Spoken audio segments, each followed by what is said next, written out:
Buenos días, pueblo de México. Hoy es 11 de diciembre. Bienvenidos a SEP Mañana. Téngame paciencia porque andamos desvelados. Le traigo aquí la información de lo que pasó ayer en el concierto de Bad Bunny. Pero antes, yo soy Liz Vilchis y miren, ya hay resultados de las primeras encuestas electorales de cara al 2027. Le cuento sobre el Plan Michoacán.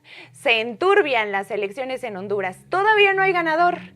También para mucha enojo de los derechairos, la empresa de mensajería DHL quiere seguir operando en el AIFA. La Fiscalía General de la República imputa más cargos a Javier Duarte y pues pasará otra Navidad en la cárcel.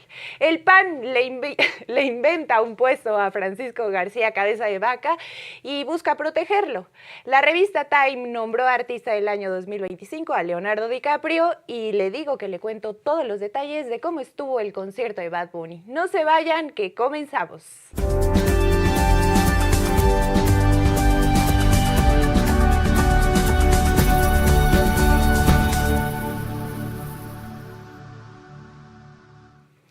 Y le cuento que ya estamos por despedir este año 2025, a unas semanitas del 2026, y por lo tanto, los políticos y las encuestadoras ya están bien emocionados por las elecciones, pero de 2027. Sí, aunque estamos a año y medio de los comicios, la guerra, el amor, las preventas de Ticketmaster y las elecciones, todo se vale. Por lo que ya van apareciendo las primeras tendencias rumbo al siguiente proceso electoral, donde estarán en juego, escuchen nada más, 17 gubernaturas. Tranquilos, si no es rifa de empresa en fiesta de fin de año, que por cierto aquí no les tocó nada a la producción, pero bueno, también se buscará la renovación de la Cámara de Diputados, miles de presidencias municipales y varios congresos locales. Traducción. En 2027 tendremos una batalla campal, un todos contra todos por el poder y los espacios. Algo así como lo que se vivió en ese legendario marzo de 2008 con la pelea de los punks contra los darketos, ¿se acuerdan? Ahí en la glorieta de Insurgentes. Pero bueno, de regreso a las elecciones de 2027, el periódico El Heraldo de México publicó una serie de encuestas sobre las preferencias preliminares. Aunque aún es muy temprano para ir definiendo las tendencias, el reporte señala lo obvio, que Morena podría arrasar con ventaja en la intención del voto en 15 de los 17 estados en juego. Por su parte, el Partido Acción Nacional lidera la intención de voto en 2 estados, Aguascalientes y Querétaro, aunque Morena le pisa los talones en ambos casos. Ahora, la cosa cambia un poco cuando hablamos de intención de voto por candidato, pues ahí Morena lidera las preferencias en 2 estados, mientras que Acción Nacional lo hace en otros 2, Movimiento Ciudadano en otros 2 y el Partido Verde, que encabeza las preferencias en 1 estado. Aunque aquí nos encontramos con un fenómeno de división con Morena porque se supone que son aliados. Pero bueno, solecitos, vamos con la lista de propósitos de fin de año rapidito con la disputa de los estados y las preferencias. En Aguascalientes, el PAN lidera la intención de voto con el 37% contra el 32% de Morena. Juan Antonio Martín del Campo tiene el 42% de las preferencias contra el 27% de la morenista Nora Rubalcaba. En Baja California, Morena lidera la intención de voto con el 54% contra su más lejano perseguidor de Movimiento Ciudadano, que tiene apenas un 8%, Ismael Burgueño. De Morena tiene el 38% de las preferencias contra el 11% de Jorge Hank Ron del PES. Nombre, ahí mejor que anule su voto en la oposición porque no tiene posibilidades. En Baja California Sur, Morena lidera la intención de voto con el 47% contra el 15% del PAN. Cristian Agúndez tiene el 42% de las preferencias contra el 20% de Lupita Saldaña del PAN. En Campeche, Morena lidera la intención de voto con el 52% contra el 20% de Movimiento Ciudadano. Pablo Gutiérrez de Morena tiene el 50% de las preferencias contra el 31% de Eliseo Fernández del PAN Naranja, o sea, de Movimiento Ciudadano. En Chihuahua, ojo aquí que las tendencias parecen ser reflejo del mal gobierno de la señora Maru Campos. Con todo y su muñequita, Morena arrasa en la intención del voto con 55% y contra un lejanísimo 17% del PAN. El morenista Cruz Pérez Cuellar encabeza las preferencias con el 49% contra el 26% de Marco Bonilla Mendoza. Esta sí va a ser una paliza. En Colima, Morena lidera la intención del voto con el 35% contra el 14% de Movimiento Ciudadano. El morenista Leoncio Morán Sánchez encabeza las preferencias con el 35% contra el la emesista Margarita Moreno y su 21%. En Guerrero, Morena lidera la intención del voto del 49% contra un lejanísimo 9% del PRI. Ya hasta se me había olvidado, oye, ¿todavía existe el PRI? O sea, ¿tendrá registro? ¿Alcanzará el registro en 2021? No sabemos, pero miren, la morenista Beatriz Mojica encabeza las preferencias con el 32% contra el 17% del priista Manuel Añorbe. En Michoacán, Morena lidera la intención del voto con el 31% contra el 11% de Movimiento Ciudadano. Raúl Morón encabeza los apoyos con 28.9% y en segundo lugar se ubica la alcaldesa de Uruapan, Grecia Quirós, con el 25% de la intención del voto. En Nayarit, Morena lidera la intención del voto con el 60%. Y la verdad, la oposición no las ahorramos porque pues ¿qué decir? Héctor Javier Santana de Morena encabeza las preferencias con el 49% contra el 22% de la panista Videliza Reyes. No sabemos por qué le pusieron así, pero pues ni modo. En Nuevo León la cosa está bien interesante. Miren, primero Morena tiene el 31% de intención del voto contra el 30% de Movimiento Ciudadano. Aquí hay un empate.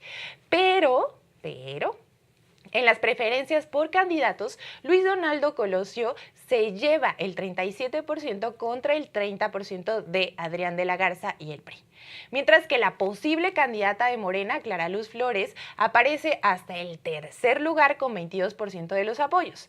Es una pelea entre Morena y el PAN Naranja, pero el PRI también quiere entrar a la fiesta.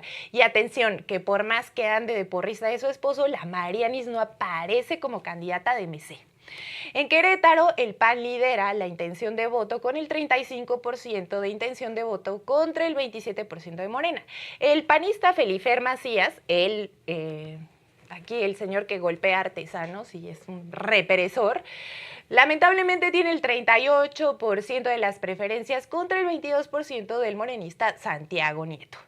En Quintana Roo, Morena lidera la intención de voto con el 52% contra el 12% de Movimiento Ciudadano. Ana Pati Peralta de Morena encabeza las preferencias con el 42% contra, no se vaya a carcajear, es que Quintana Roo se cuece aparte y entonces Roberto Palazuelos, sí. Y su humilde 15% del PAN Naranja, de Movimiento Ciudadano. Espérenme, Solecito, ya casi acabamos, se lo prometo. Mire, en San Luis Potosí el chisme se pone bueno. Escuche bien. Morena lidera la intención del voto con el 32% y en segundo lugar aparece el Partido Verde con el 25%. Pero, en la preferencia por candidatos y candidatas, quien está a la cabeza es Ruth González Silva del Partido Verde, con un apoyo del 30%, seguida de Gerardo Sánchez de Morena con un 23%. Ojo ahí, porque ellos son aliados. Y en Sinaloa, Morena encabeza la intención de voto con el 41% contra el 11% del PAN. La morenista Imelda Castro tiene el 31% de los apoyos y en el segundo lugar aparece el posible candidato del Verde, Jesús Valdés, con el 16%. Mucho se ha dicho de Morena y Sinaloa en los últimos tiempos, pero el apoyo se mantiene firme. En su caso, Sonora, Morena tiene el 40% de intención de voto contra el 12% del PAN. Pero ojo, que ya en los candidatos, la morenista Célida López suma el 33.7% de los apoyos contra el 33.3% del panista Antonio Astiazarán. Todos los panistas tienen como nombre rimbombante, ¿no te parece, Coque? Ahí podríamos tener una elección un poquito apretada. Pero miren, no todos son elecciones cerradas. En Tlaxcala, Morena tiene una intención de voto del 41% contra el 18% del PAN. Las preferencias las encabeza la morenista Ana Lilia Rivera Rivera con un 45% contra el 15% de la panista Adriana Dávila. Ahí sí, también ya, que se retire. ¿Para qué? ¿Para qué compite, no? Y ya para cerrar, Morena lidera la intención de voto en Zacatecas con un 36% y un segundo lugar de Movimiento Ciudadano con el 14%. Pero en las preferencias aparece como líder Jorge Álvarez Maínez con un 36% y en segundo lugar aparece de Morena Ulises Mejía Aro y un 25%. Aquí hay dos cosas importantes, solecitos. No aparece ninguno de los Monreal como posible aspirante y se supone que al menos podrían por Morena, por el llamado de la presidenta contra el nepotismo. Y el otro asunto es, ¿Maínez estará dispuesto a ceder su pastel como presidente nacional de MC para buscar la candidatura de la gubernatura de Zacatecas? Bien, quién sabe, todavía falta mucho, pero estaremos pendientes. En fin, solecitos, yo sé que estaban bien preocupados por las encuestas para las elecciones de 2027, así que ya tienen tema de conversación para su fin de semana. Que si Morena va a arrasar, que si no, que si hay alianza con el Verde, que la Mariani se queda fuera de Nuevo León, que si Maínez se va a acordar de la existencia de Zacatecas y ahora sí le hace justicia a su tierra, que mejor no. El punto es que Morena apunta a mantener el país pintado de guinda, aunque hay algunos casos particulares donde todo puede pasar y que aquí le estaremos contando cómo se mueve la baraja electoral. ¿Y qué le cuento? Me voy a calmar porque, ¿sabes qué? Dije muchos números. El punto es, Morena puede arrasar. ¿O tú qué piensas? Tú no, porque eres priista. Pero ya viste que el PRI no gana nada. Y aún así te aferras, como Xóchitl al Cruz Azul. Ay, no. Pero miren, pasando a otro tema. A un mes de la puesta en marcha del Plan Michoacán por la Paz y la Justicia, la presidenta Claudia Sheinbaum informó que el gobierno de México ya realiza acciones por el bienestar, la educación, salud y la seguridad de hombres, mujeres, jóvenes y productores de Michoacán. La presidenta destacó que el plan se trabaja en coordinación con el gobierno de Michoacán, así como con la Guardia Civil, policías municipales y fuerzas comunitarias.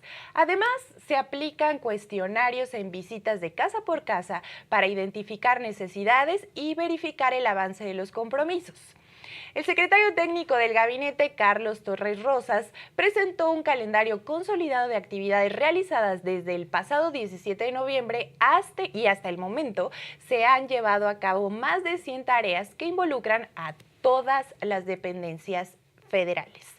Entre los primeros avances se reporta el inicio de las ferias del bienestar y los diálogos por la paz encabezados por el Instituto Mexicano de la Juventud, con más de 14,000 participantes.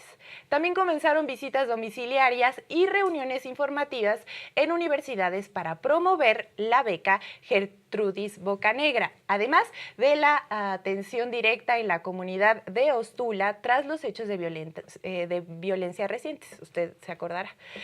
Los apoyos incluyen la sustitución de estufas de leña por modelos eficientes y la conclusión de obras de electrificación en municipios como Huetánamo y San Lucas. Para los siguientes días se prevé el registro de estudiantes para la beca de transporte, entregas de tarjetas de pensión para adultos mayores y el recorrido del librobús. En materia de obras y desarrollo rural, se adelantó que la Conagua concluirá proyectos en 2 municipios, mientras que la Comisión Federal de Electricidad cerrará el año con 15 obras de electrificación. También se presentará un certificado laboral para garantizar condiciones justas a trabajadores agrícolas y cuidar los recursos naturales. Por su parte, la secretaria de Bienestar, Ariadna Montiel, informó que ya se realizaron más de 405,000 visitas domiciliarias en 102 municipios como parte del censo para incorporar a la población a los programas sociales. En el rubro de gobernabilidad, Rosa Isela Rodríguez, secretaria de Gobernación, reportó que las ferias del bienestar han atendido a más de 74,000 personas y continúan las jornadas de desarme voluntario. Finalmente, se destacó el avance en educación y juventud. Se han realizado asambleas en 79 instituciones para promover la beca de transporte, se confirmaron nuevos bachilleratos tecnológicos y ciberbachilleratos, y más de 35,000 jóvenes participan en jornadas por la paz. En el sector productivo se han recolectado 7,000 toneladas de maíz y comenzaron las primeras entregas de lenteja michoacana para su distribución en las tiendas del bienestar.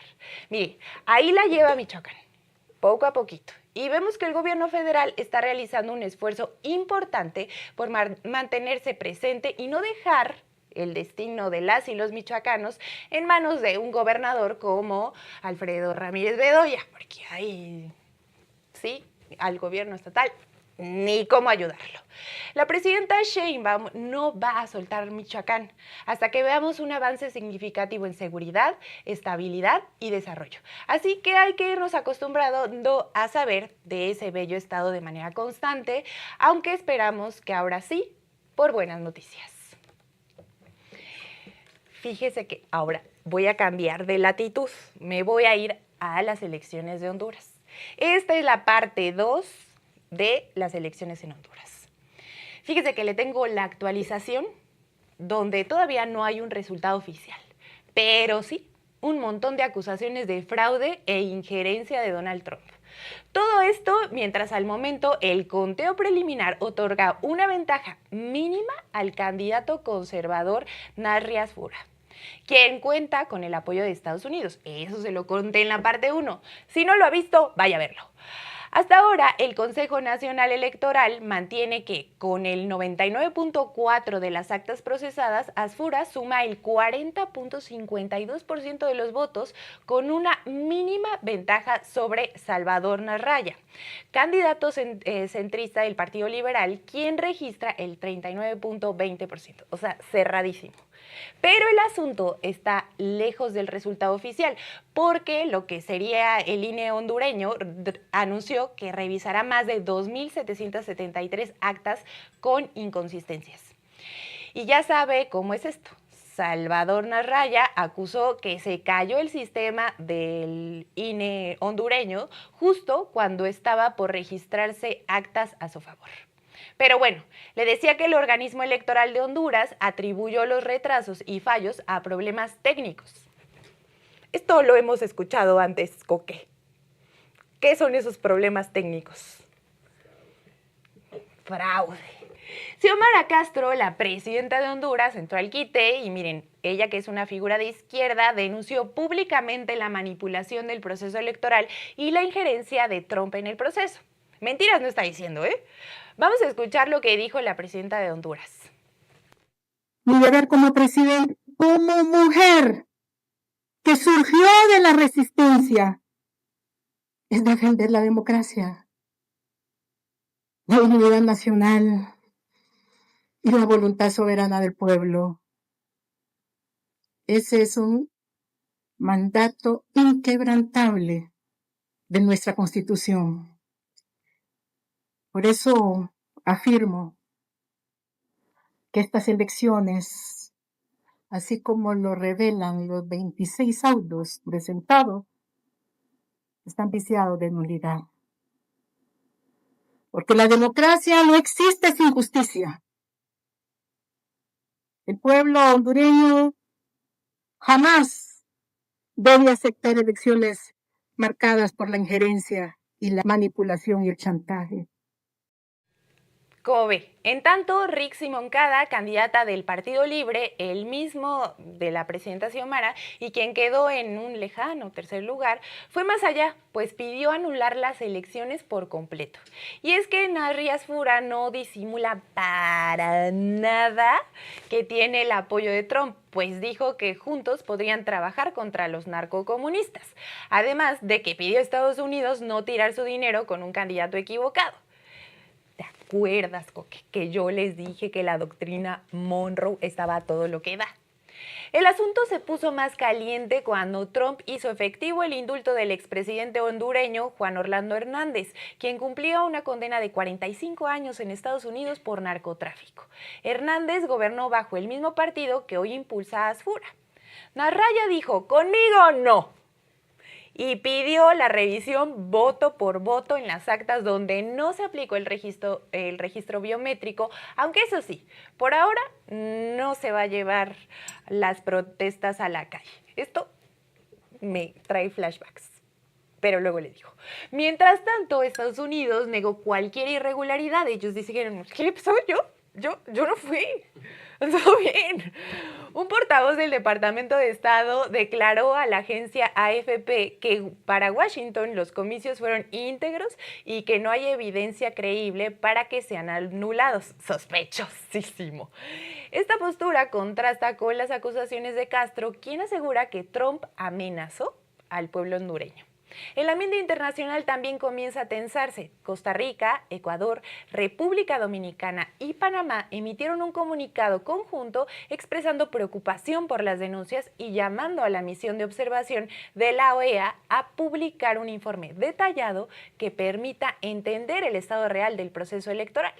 A nivel interno, la tensión sigue en aumento porque el fiscal general Joel Zelaya, no sé cómo se pronuncia, perdón señor, si me está viendo usted, Joel, cercano al gobierno actual, pidió a Interpol ejecutar una orden de captura emitida en 2023 contra el expresidente Juan Orlando Hernández por delitos de lavado de dinero y fraude.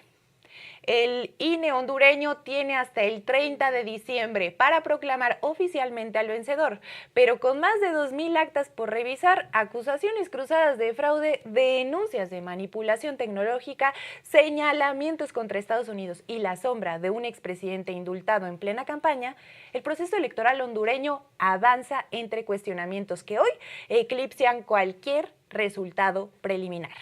Créame, de aquí sale la próxima temporada de House of Cards, ¿sí o no? Así es. ¿Qué cree? Le traigo las breves del 11 de diciembre. Venimos con todo y le traemos buenas, malas, regulares noticias. Fíjese que, para quienes insisten en que el Aeropuerto Internacional Felipe Ángeles es feo, no sirve, no tiene glamour, está lejos y un largo etcétera, quejas de derechairo, le cuento que la compañía DHL Express confirmó que no solo quiere mantener sus operaciones en este aeropuerto, sino que ya solicitó al gobierno de México extender su contrato por más años. Por lo que aún a muchos no les guste, miren, no les va a gustar lo que les voy a decir, pero el AIFA se ha convertido en un punto clave para operaciones comerciales estratégicas. Ahí nomás, ¿eh? En conferencia de prensa, Antonio Arranz, director general de la empresa, explicó por qué DHL no tiene intención de volver al Aeropuerto Internacional de la Ciudad de México, mejor conocido como AICM. Antes del nadie le dice AICM, ¿eh? O sea, honestamente, tú dices, voy a ir al AICM. Pues no, dices, voy al aeropuerto y ya. Y si vas al AIFA, sí dices, voy al AIFA. Pero bueno, esa es otra discusión. Antes del traslado decretado por el gobierno federal, DHL operaba ahí con apenas 1,500 metros cuadrados. O sea, mire, en el Aeropuerto Internacional de la Ciudad de México solamente tenía 1,500 metros cuadrados. Pero hoy en el AIFA cuenta con 10,000 metros cuadrados, o sea, un terrenote de esos heredados por las abuelas. No te vayas a pelear en Navidad, ¿eh? Con un crecimiento que les permitió ampliar rutas, integrar mayor infraestructura y pasar de un avión diario a 3 vuelos en una jornada. De acuerdo con este directivo, el AIFA ha permitido a la empresa un nivel de operación que nunca había tenido en el país. Además, reveló que enviaron una carta directamente a la presidenta Claudia Sheinbaum en la que expresan su satisfacción por operar en la terminal y su interés de extender el contrato operativo. Bien ahí. Todo esto ocurre en medio de la discusión sobre la posible restitución de espacios de carga en el Aeropuerto Internacional de la Ciudad de México, luego de un conflicto bilateral con Estados Unidos derivados de los señalamientos de la administración de Donald Trump por presuntos incumplimientos de México al acuerdo bilateral de servicios aéreos. Pese a ello, DHL sostiene que no tiene mayor interés en recuperar slots en el aeropuerto capitalino. Con esta decisión, DHL se consolida como una de las empresas de mensajería y logística que más ha apostado por el AIFA y los demás a volar. Este es una actualización de un chisme viejo, pero mira, muy actual. Tú sabes quién es Javier Duarte. Es un ex gobernador de Veracruz. Bueno, le decían Javidú, pero yo siento que esa discusión no debería ser usted que me está viendo. No le deberíamos poner Javidú y caricaturizar a alguien que le dio agua en vez de quimioterapias a niños con cáncer. Entonces, de esta noticia en adelante no vamos a nombrarlo Javidú, sino Javier Duarte, ese ser malévolo y ladrón. También fue conocido como Alex Huerta o Lord Pasaporte, porque ya ve que cambió su identidad. Pues bueno, a casi una década de haber dejado la gubernatura y a meses de cumplir su actual condena, Javier Duarte enfrenta un nuevo proceso legal. Uno de esos 1,000-8,000 que dejó durante su desastroso gobierno en Veracruz. La Fiscalía Especializada en Combate a la Corrupción obtuvo autorización del gobierno de Guatemala para imputar nuevos cargos en su contra, pues cabe recordar que fue detenido y extraditado de ese país en 2017. Con esta autorización, la Fiscalía General de la República ya presentó ante un juez federal la primera nueva imputación por peculado relacionada con el mal manejo de recursos federales destinados a acciones de salud. La audiencia estaba programada para el 27 de noviembre, pero Duarte argumentó problemas de salud de último momento y la diligencia se pospuso hasta nuevo aviso. Otro que va a pasar Navidad en la cárcel. Autoridades federales anticipan que esta es solo la primera de varias imputaciones, pues existen cerca de 100 carpetas de investigación vinculadas a desvíos y malos manejos de recursos durante su administración. Los expedientes están derivados de denuncias de organismos como la Auditoría Superior de la Federación y la antigua Secretaría de la Función Pública.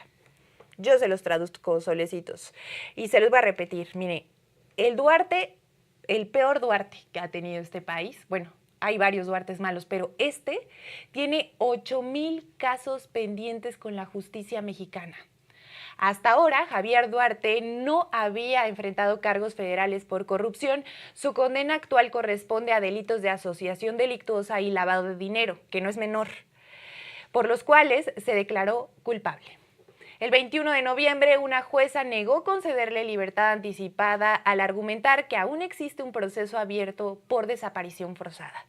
Si la Fiscalía General de la República obtiene la vinculación a proceso por estos nuevos delitos, podría pedir prisión preventiva, lo que tendría efectos directos en su eventual liberación programada para abril de 2026. Es decir, se quedaría muchas navidades en el bote. La defensa encabezada por Pablo Campuzano sostiene que Duarte no es responsable de los desvíos y que solo firmó decretos que permitían uso de libre disposición de fondos federales. Entre todo lo que hizo, también es tramposo y mentiroso y miren. Él dice que las investigaciones federales, bueno, más bien, yo le digo a usted, esto contrasta con las investigaciones federales que señalan que la administración protagonizó el mayor desvío registrado por la Auditoría Superior de la Federación, con más de 62,000 millones de pesos observados entre 2010 y 2016. El extesorero de Veracruz, Tarek Abdalá, declaró bajo criterio de oportunidad que su jefe, declaró en contra de su jefe. Eso es un criterio de oportunidad, así como de, yo puede que lo haya ayudado, pero en este momento puedo decirle yo a la autoridad lo que hizo. Bueno, su jefe, Javier Duarte, utilizó empresas fantasma para desviar recursos públicos.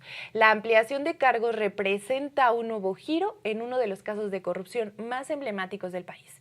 Y eso que no estamos entrando en todo el tema de las quimioterapias con agua destilada. Le digo que este señor era un demonio. En fin, parece que Javier Duarte aún tiene muchas cuentas que pagar con el pueblo veracruzano. Y le seguiremos informando. Y mire, del enojo vamos a pasar a la risa y el enojo. Todo junto. ¿Usted ha notado este modus operandi del PRIAN, que es reubicar o dar puestos de consolación o inventarse cosas a personajes que están acusados de corrupción o de hacer como cosillas? Esto es más o menos lo que está pasando con el impresentable Francisco Javier García Cabeza de Vaca, que tiene un nombre muy rimbombante, muy así de señor panista, ¿no? Y es que en medio de un nuevo capítulo en la disputa política y judicial contra el exgobernador de Tamaulipas, el PAN respondió con un nombramiento de honor, lo que sea que eso signifique, amigos. Representante del Partido Acción Nacional en Estados Unidos. Un cargo que, le digo, por cierto, se sacaron de la manga para protegerlo, ya que dicho puesto no existe en el organigrama hasta hace una semana.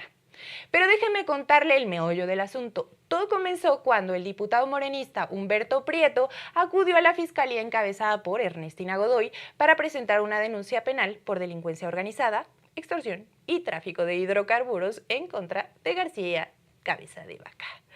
Ya sabes, estos angelitos. Las acusaciones señalan que en 2020 instaló un esquema conocido como Minisat, en el que presuntamente los grupos de operaciones especiales, también conocidos como GOPES, instalaban retenes para extorsionar a transportistas mientras permitían el paso de ferrotanques con combustible robado.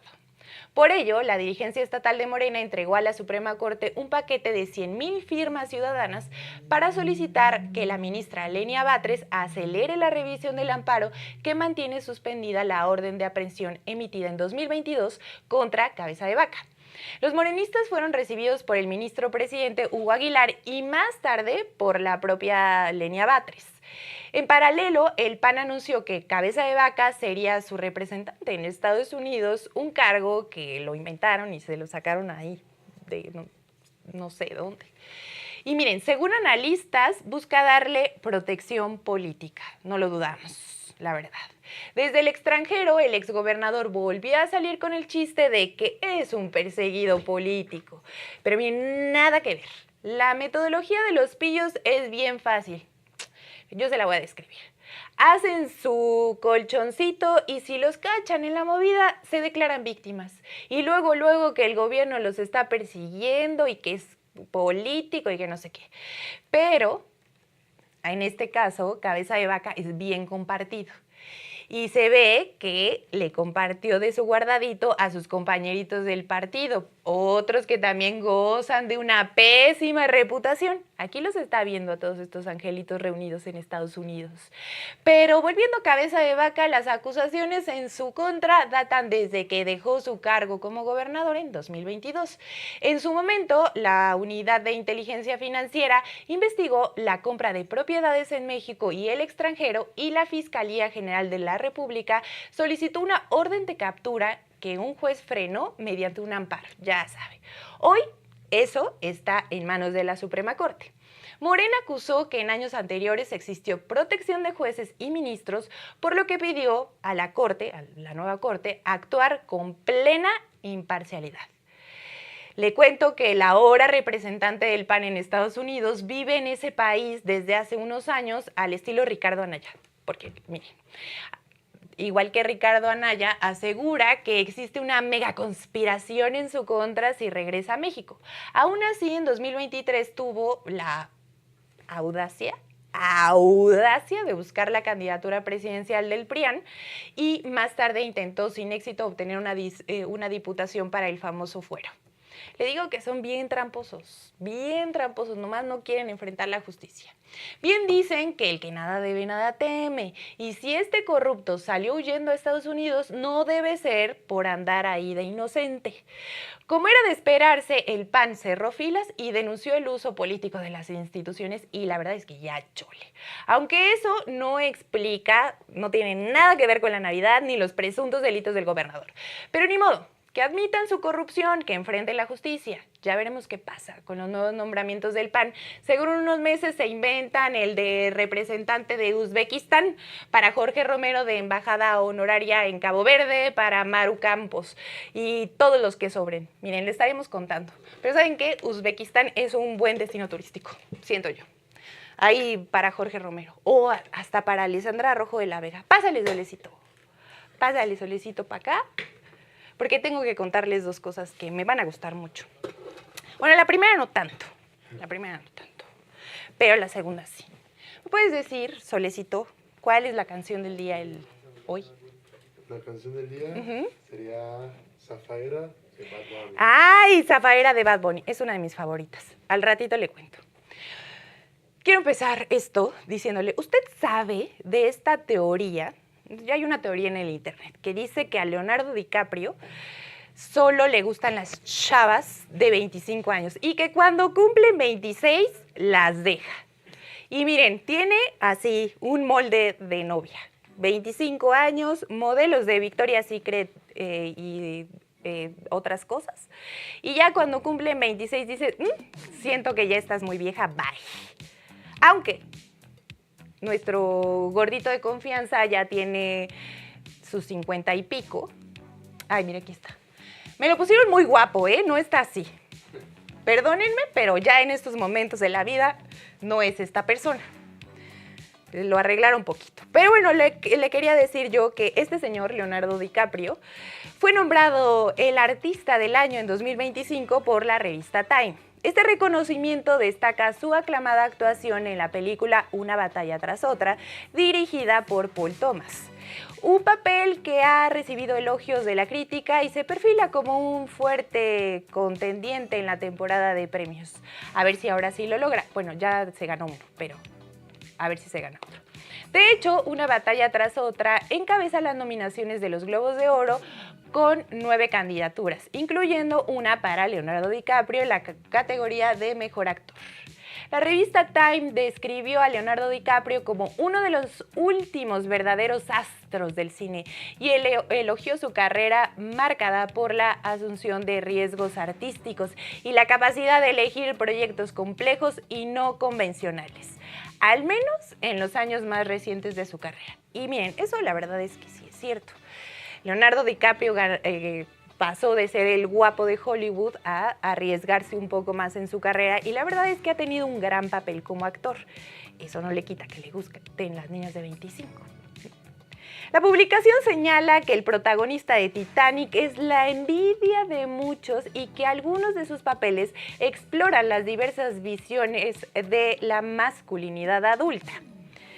El que le llamaban el guapo de guapos, o bueno, le digo que ya no tanto, porque él suma más de 35 años de carrera, la cual inició a finales de los 80 con anuncios y programas de televisión, donde se consolidó a finales de los 90 con super megaproducciones como Titanic.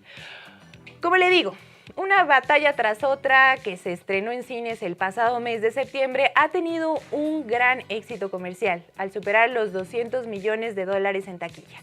Sin duda, DiCaprio es otro de esos íconos de la cultura millennial, aunque así gran actorazo, así pues usted sabe lo que se tardó en conseguir su primer Oscar, ¿no? Ya hasta le hacíamos burla. Y eso que ha intentado al trabajar con los mejores directores como Martin Scorsese, Quentin Tarantino y el mexicanísimo Alejandro González Iñárritu. Este fue el único que pudo llevarlo hacia su ansiado Oscar. Que por cierto, pocas estrellas de cine deben haber en el 2025. Si Leo sigue siendo el artista más reconocido este año, ¿será que los chavos ya ni ven el cine? Eso tendría mucho que ver con la Navidad y el Netflix que compró Warner y ese tipo de cosas. Pura conspiración en este programa de CP Mañana. Siga viendo porque, ¿qué le cuento? Esta cara que usted ve en este momento es porque ayer se participó en el gran concierto de Bad Bunny. Benito, miren nada más. O sea, vean nada más esta persona. Esta persona llegó el día de dar sus conciertos en la Ciudad de México. Lo dio todo, amigos. Lo dio todo en el Estadio GNP. Y miren, vamos a tener una Navidad con Bad Bunny. Pues la fiesta comenzó anoche y se prolongará hasta el próximo domingo 21 de diciembre. Primero que nada, antes de mi review, les voy a decir, solecitos, si van a andar en los conciertos de Benito, les cuento que las puertas del GNP abren desde las 4 de la tarde, pero ojo que ya hay gente durmiendo para agarrar el mejor lugar en el General A y el General B. También deben saber que el concierto arranca a las 9 de la noche y se prolonga por más de 2 horas, por lo que es muy posible que para su regreso no alcancen el metro. Así que o llevan carrito o les toca pedir Uber carísimo de París, más lo que les costó el boleto, o de plano se pueden subir a los camioncitos de 50 pesos que van haciendo paradas en diversas zonas de la ciudad. Ayer yo los vi y seguros no se ven, pero mire, usted decida. Por cierto, que el tema del metro popular es muy importante porque ya hay varias denuncias en redes sociales de que los polis cierran las estaciones cercanas al GNP desde las 11:40 y no a las 12 como se supone que marca la ley. Ojo ahí, Clara Brugada. Es una gran experiencia. Ah, ya le pegué al micrófono, me van a regañar ahorita saliendo. Bueno, el punto es que, Clara Brugada, por favor, no cierres el metro. Si ves que están ahí miles y miles de personas, regrésalos a su casa.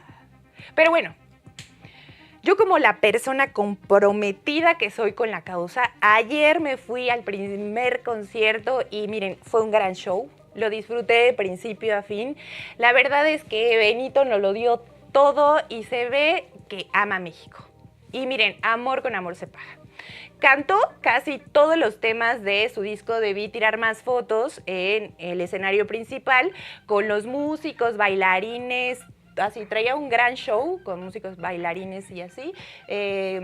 También cantantes, así coros y todo. Y todos son puertorriqueños. Todo el tiempo estuvo diciendo que amaba su país y que este era un regalo de Puerto Rico para el mundo. Pero después del escenario principal se fue a la casita. Ahí empezó el perreo hasta el suelo. Miren, yo no perreo hasta el suelo porque, miren, yo ya tengo más de 30, las rodillas me duelen, pero yo lo di todo, canté, bailé, me conmoví, todo. Y miren, él literal perreó hasta el suelo, porque les cuento que durante el concierto estaba medio lloviendo y pues tras, azotó el Benito. Miren, a lo mejor, sí, aquí estamos viendo cómo se cayó. Todavía se cae, ¿no? Ahí en la casita, porque pues obviamente se resbaló, estaba resbaloso porque estaba lloviendo.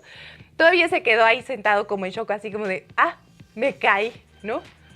Pero bueno, a lo mejor Bad Bunny es el más mexicano, nomás quiso hacerle homenaje a Juan Gabriel. Se acuerda que Juan Gabriel también se cayó. Hubo una canción sorpresa, no hubo invitado sorpresa, pero sí hubo una canción sorpresa y fue Chambea, un clásico para los reales que lo seguimos desde que empezaba con el trap. Y miren, esta canción de Chambea es pa' puro conocedor de Bad Bunny. A ver, de aquí, todos los que me dijeron que eran fans de Bad Bunny, ¿quién conocía Chambea? Aquí el Coque, Rafa, Omar dice no tengo idea de lo que me están hablando, en fin. Y bueno, ¿quién necesita los invitados cuando tenemos a Bad Bunny y dio un gran show él solito? Además, Benito anunció que va a cerrar el 2025 desde México, así que vamos a empezar el 2026 con puro flow. Y miren, hasta aquí mi reporte. La pasé muy bien. ¿Estoy desvelada? Sí. ¿Me duele el cuerpo? Sí. La pasé genial y lo repetiría, sí, pero no este año. Y aquí le dejo mi reseña. Esto fue todo por el día de hoy, pueblo de México. Gracias por su atención y no olviden dejar su like, suscribirse y compartir este video. Nos vemos mañana con el corazón por delante y no olvide escuchar Zafaera. Adiós.